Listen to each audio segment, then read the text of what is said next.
비양도가 건너 보이는 서쪽의 아름다운 바닷마을. 오늘은 한림읍으로 떠나봅니다. 와, 선생님. 우와, 여기 시원하게 오늘 바다에 나왔습니다. 예, 바다도 멋있고 하늘도 멋있고 비양도도 멋있지만 오늘은 이 물 맑은 옹포리에서 시작합니다, 선생님. 예, 옹포리에 왔으니까 사전 지식 점검. 처음부터요? 네. 네. 조선시대의 옹포리는 어떤 모습이었을까? 뭐 어디에 속했다든지 뭐 이런 건 좀 알고 있겠죠. 바로 아주 넓은 읍성이 있었던 명월리. 우리 명월교 때 배우지 않았습니까, 선생님? 그렇죠. 이 지역이 조선시대에는 명월로 불렸던 지역이고 역사적으로도 지금 이 포구가 고려시대에 삼별초 이문경 장수가 이 포구로 들어왔다고 하죠. 네. 그다음 한 3년 지나서는 그 여몽연합군의 김방경 장군도 이 포구로 들어오죠. 100년쯤 지나면은 목호가 반란을 일으키니까 목호를 토벌하기 위해서 그 유명한 장군 최영 장군님 아닙니까? 그렇죠.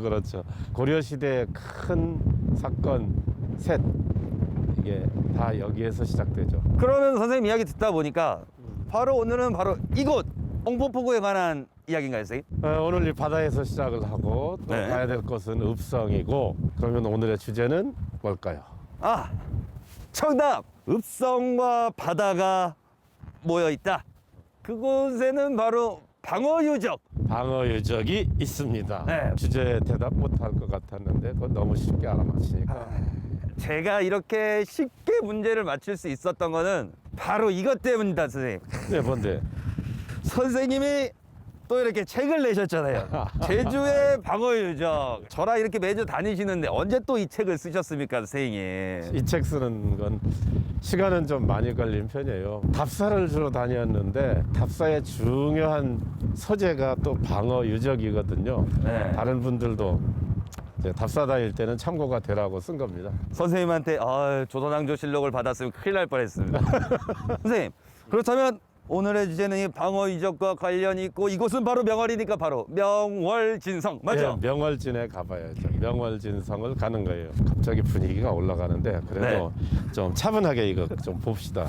족자. 네, 족자 족자를 봐야죠. 봐요. 그럼 서로 교환하시죠. 네. 자, 규모가 얼마나 컸을지가 짐작이 돼요, 선생님. 상당히 큰 성이었죠. 와, 그림으로 봐도 규모가 상당하네요.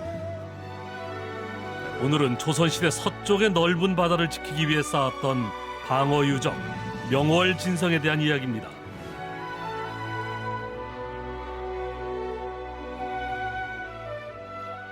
그럼 바로 이곳 명월성으로 가는 겁니까, 선생님? 지금 가봅시다. 네. 자, 가시죠. 갑시다. 출발. 명월리에 명월진성이 일부 복원돼 있다는군요. 여기가 바로 남문입니다.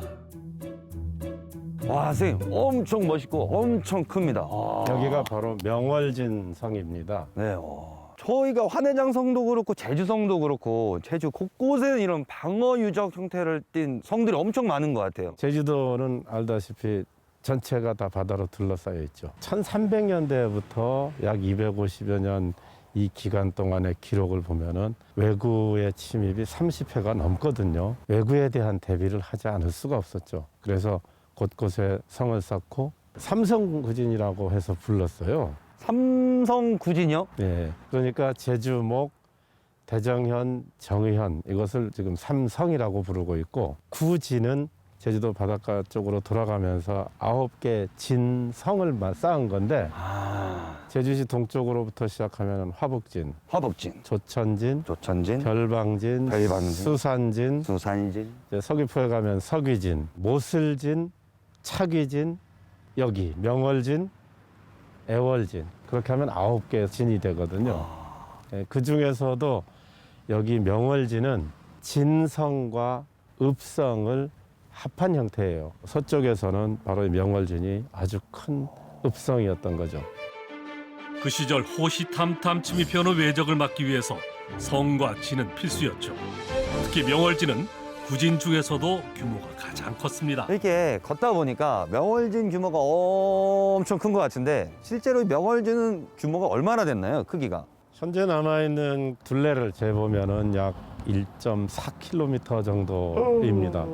1510년에 만들어졌다고 기록이 되어 있는데 처음부터 돌로 쌓은 것이 아니에요. 네? 처음에는 목책성이었어요. 목책이요? 예. 처음 들어보거든요. 아, 책은 울타리를 타는 거죠. 아. 나무로 된 울타리, 그걸 성으로 삼았다 이 말이에요. 그럼 처음부터 돌로 쌓으면 되는데 왜 나무로 쌓았을까요, 선생님? 외구의 침입이 참 빈번하게 일어나니까 처음에는 규모도 이렇게 크게 못했을 거고 우선 급한 대로 나무성, 목책성을 쌓았다가 나중에 이 돌로 바꿨을 겁니다. 유난히 외적의 침입이 많았던 1510년 서쪽 비양도에 외적이 들어오며 백성들이 큰 피해를 입습니다. 민가의 피해가 커지자 임시로 나무로 성을 세웠죠. 그러다 석축으로 바뀐 건 80년이 지난 선조 때입니다. 이경록 목사가 부임해 오며 규모를 넓힙니다. 3개의 문과 초루도 건설했죠. 이렇게 서쪽에 거대한 읍성이 완성됩니다. 남문 촐에 올라와 보니까 또 남다른데요. 근데 제주성도 그렇고 모든 이 성 안에는 여러 시설들이 있었잖아요. 그럼 이 바로 이 명월진에는 어떤 시설들이 있었어요, 선생님? 객사가 있었고 그다음 무기고 또 활 연습해야 되니까 활터도 있고 여러 시설들이 이 안에 들어 있었죠. 그런데 여기는 활터가 4군데나 마련되어 있었다고 해요. 네, 그런 것을 나타내주는 그림 자료가 있습니다. 한번 보시지요. 와, 이 그림은 바로바로 탐라술력도 맞습니다. 탐라술력도의 제목 읽어보세요. 멋있는 한자. 명월시사. 명월진에서 네. 활쏘기 시합을 했다. 와, 지금 이 활쏘는 규모만 해도 병사들이 엄청 많아요. 그럼 이 명월진에는 얼마나 많은 사람과 군사들이 있었던 거예요? 당시 군인 숫자가 기록이 되어 있거든요. 네. 약 400여 명의 정병이 있었고 당시 전투에는 중요한 기동력이 말이거든요. 그렇죠. 그럼 말을 키우는 사람을 목자라고 했어요. 근데 목자들은 말을 돌보려고 하면 자기가 농사 짓고 이렇게 못 하잖아요. 그걸 도와주는 사람이 있어요. 생활을 도와줘야 돼. 그것을 보인이라고 불렀습니다. 목자, 보인 합쳐서 180여 명 정도가 있었다. 이 안에 엄청난 수의 사람들이 살았던 거잖아요. 그렇게 사람이 많으면은 꼭 필요한 것이 또 물이거든요. 성 안에 네. 사철 샘솟는 그런 샘물이 있었다. 감천이라고 했어요. 네. 단물이 나온다, 샘물이 나온다. 얼마나 물맛이 좋았으면 감천이라고 이름을 붙였겠습니까? 그러게요. 명월진성 샘의 물맛은 고소로도 전해집니다. 명월진 안에는 운물이 하나 있는데 담으로도 샘이 마르지 않는다. 그 물맛이 매우 달고 시원하다. 예로부터 명월리는 용천수가 풍부하기로 유명했다죠. 마르지 않는 샘 덕분에 많은 사람들이 모여 생활했습니다. 우리 명월진에는 조선시대에도 관련된 이야기가 있는데 네네네. 양재해 옥사 사건이라고 제목이 돼 있어요.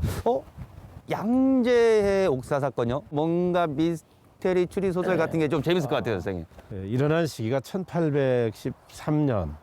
하급 공무원들끼리 상찬계라고 하는 그 조직을 만들어 가지고 거기에 속한 사람들이 백성들을 막 수탈하고 행정적으로도 농간을 많이 부렸어. 백성들이 이거 이렇게 하지 말게 해주십시오 하는 것을 양재해라는 사람한테 부탁을 한 거예요. 네.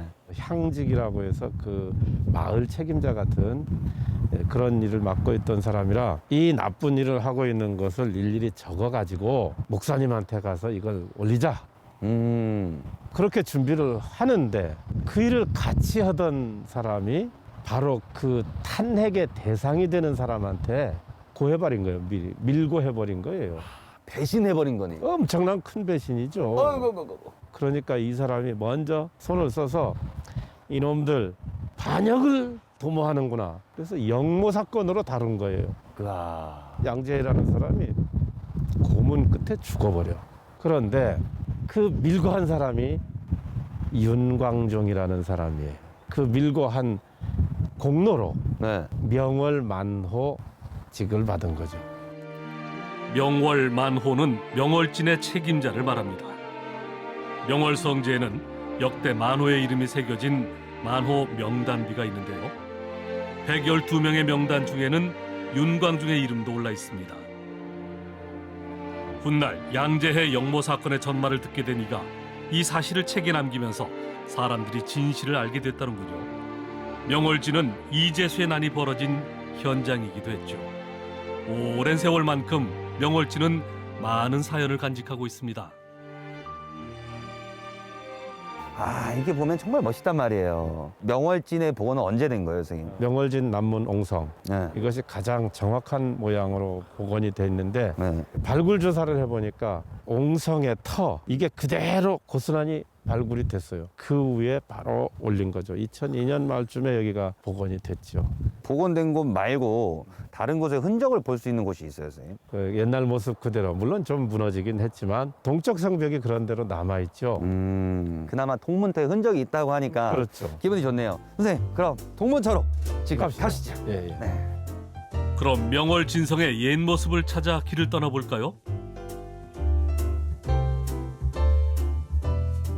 여기가 바로 동문이 있었던 것이고 네. 지금 여기 보이는 돌담은 예사 돌담이 아니고 동문을 보호하기 위해서 쌓았던 동문 옹성이 바로 여기입니다. 이 옹성에 또 이어지는 이 선 여기는 지금은 뭐 대나무도 자라고 덩굴들도 있고 하지만 이게 성벽의 흔적이에요. 근데 진짜 모르고 지나쳤으면 그냥 돌담이구나, 그냥 이런 대나무 숲이구나 했을 텐데 그럼 나머지는 다 어떻게 된 거예요, 선생님? 제주성 공부할 때에 제주성 돌을 산지항 방파제 공사에 썼다고 했죠.